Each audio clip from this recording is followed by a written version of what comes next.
You're lying in bed at 2 in the morning, the blue light of your phone illuminating a face that looks tired, not just physically, but spiritually. You scroll past a guy your age closing a real estate deal. You scroll past a girl you went to high school with posting photos of her new house. You scroll past a 20 under 20 list, and suddenly the air in the room feels heavy. It's that familiar cold knot in your stomach, that nagging, persistent whisper in the back of your skull that says, "You're behind." You feel like you're running a race where everyone else got a head start. The track is made of sand, and your shoes are tied together. You're panting, gasping for air, looking at the backs of people who seem miles ahead of you, wondering where you took the wrong turn. But I'm going to tell you something that might hurt before it heals. The race is a ghost, and you are losing to a phantom. The reason you feel behind isn't because you failed. It's because you're living in a hallucination. You've accepted a timeline that wasn't written by you, but by a society that profits off your insecurity. They want you to feel behind, because a man who feels behind is a man who buys things to catch up. He buys the course. He buys the car. He buys the validation. But the Stoics 2,000 years ago saw this trap from a mile away. Marcus Aurelius didn't have Instagram, but he had the same crushing weight of expectation. He knew that the feeling of being behind is simply the gap between your reality and a story you've been told to believe. Let's look at the timeline. We are taught that life is a series of checkpoints. Degree by 22, career by 25, marriage by 30, wealth by 40. If you miss a checkpoint, the alarm goes off. You start to panic. But who built these checkpoints? Not nature, not the gods, not the universe. If you look at a forest, does the oak tree feel behind because the bamboo grew 30 feet in a month?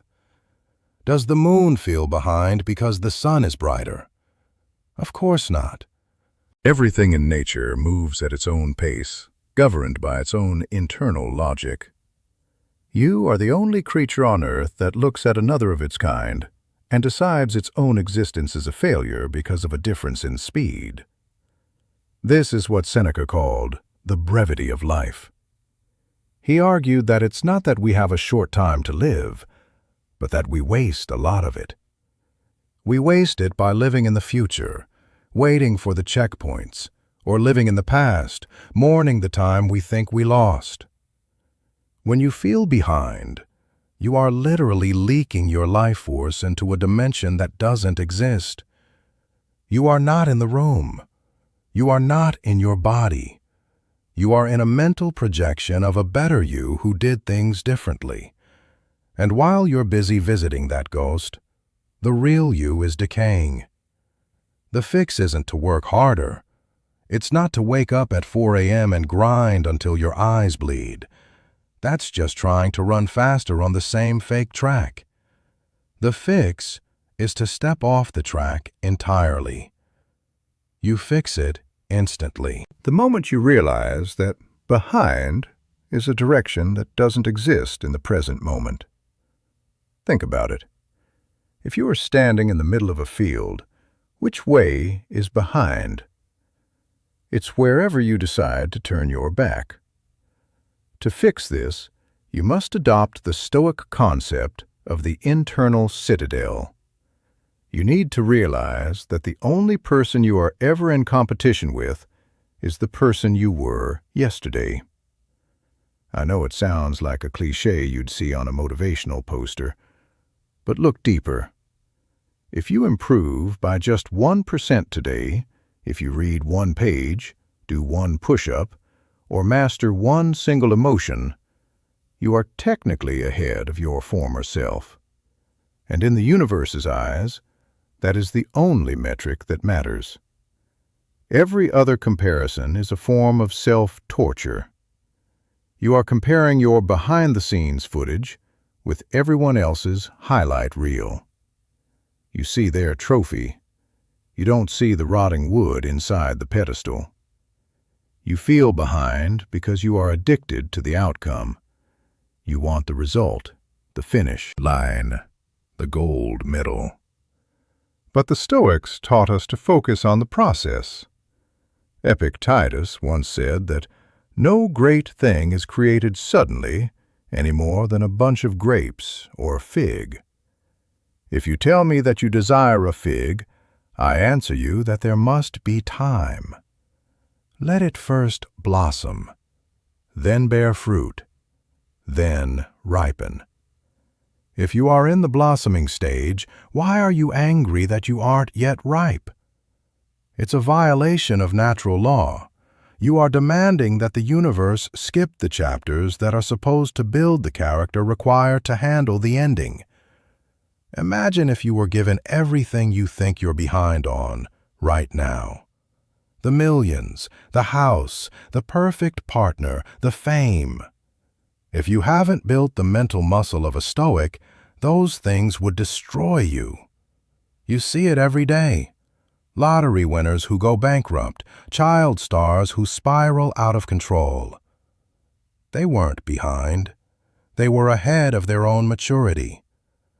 The delay you're experiencing isn't a punishment.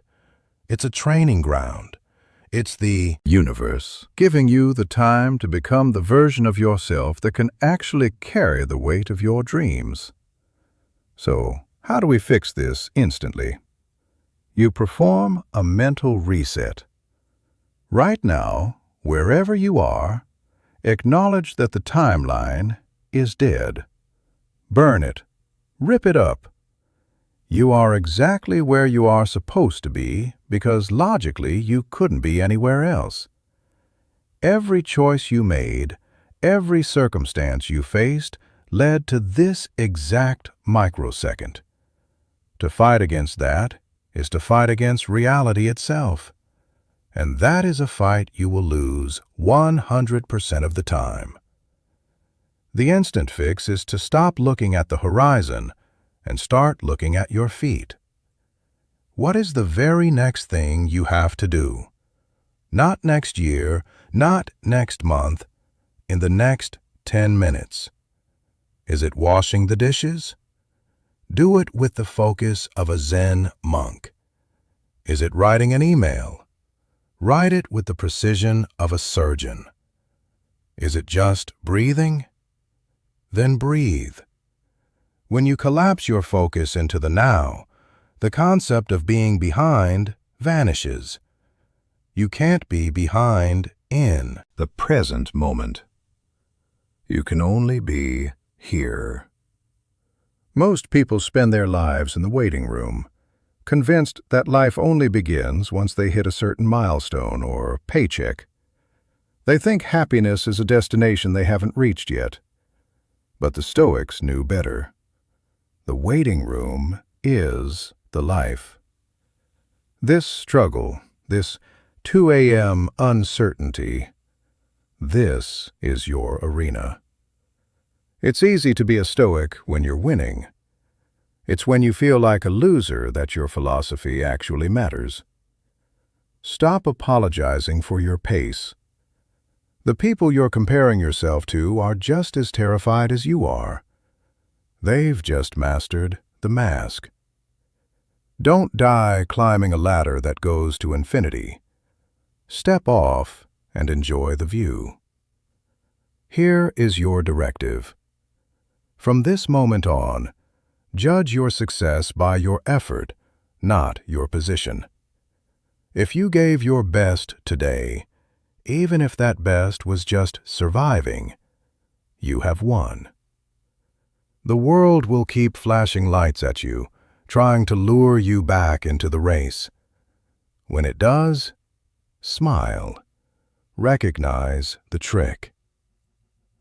A king obsessed with another king's crown is just a servant in disguise. You are the author here. If Chapter 3 takes 10 years, that is your right. The only clock that matters is the one that leads to the end of your life. Honor it by being present, not by hurrying. Fix your mind, and the world fixes itself. Stop running. Start being. You aren't behind. You're right on time. Stay focused. Stay disciplined. Stay stoic.